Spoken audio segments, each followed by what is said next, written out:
నీ కన్నీళ్ళు, నీ బాధ ఈ ప్రపంచం మరిచిపోవచ్చు, కాని నేను ఎప్పటికీ మర్చిపోను. వైష్ణవి, భయపడకు బిడ్డా.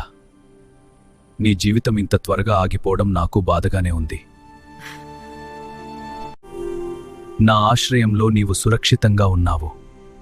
నీ ఆత్మకు శాంతి చేకూరేలా ఈ శివయ్య ఎప్పుడూ నీతోనే ఉంటాడు. నీకు జరిగిన అన్యాయం న్యాయంగా మారే రోజు తప్పకుండా వస్తుంది.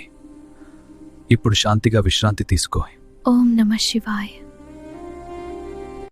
వైష్ణవి, తల్లి పెట్టిన అన్నం తిను బిడ్డా. నీ కుటుంబం నీతో ఉంది. అమ్మ, నాన్న, అన్నలు అందరూ నీ వెంటే ఉన్నారు. మళ్ళీ నీకు జన్మ ఉంటుంది బిడ్డా. చాలా త్వరలోనే నువ్వు తిరిగి పుడతావు. 100 ఏళ్ల ఆయుష్తో సంతోషంగా జీవిస్తావు.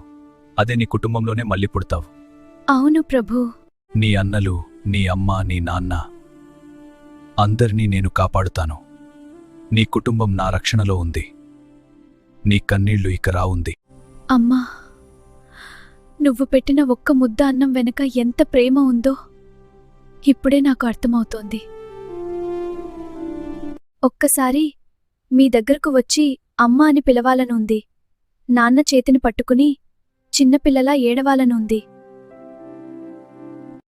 అమ్మా, నేను మీ దగ్గరే ఉన్నాను. మీరు ఏడిస్తే నాకు బాధగా ఉంటుంది. అమ్మా, నీ చేతితో పెట్టిన అన్నం తినకపోతే నాకు రోజు పూర్తవ్వేది కాదు. నేను నవ్వితే నువ్వు నన్ను చూస్తూ నవ్వేదనివి. అమ్మా, నాన్న, నేను ఎక్కడ ఉన్నా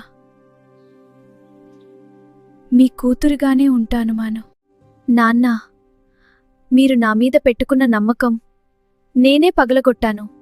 మీరు గర్వపడే మీరు తలదించుకునేలా చేశాను. అమ్మా, మీరెప్పుడూ చెప్పేవారు, మేమున్నాం కాబట్టి నీకేం కష్టం రాదని. కాని నేను మీ మాటలు విని ఉంటే ఇంత దూరం వచ్చేదాన్ని కాదు.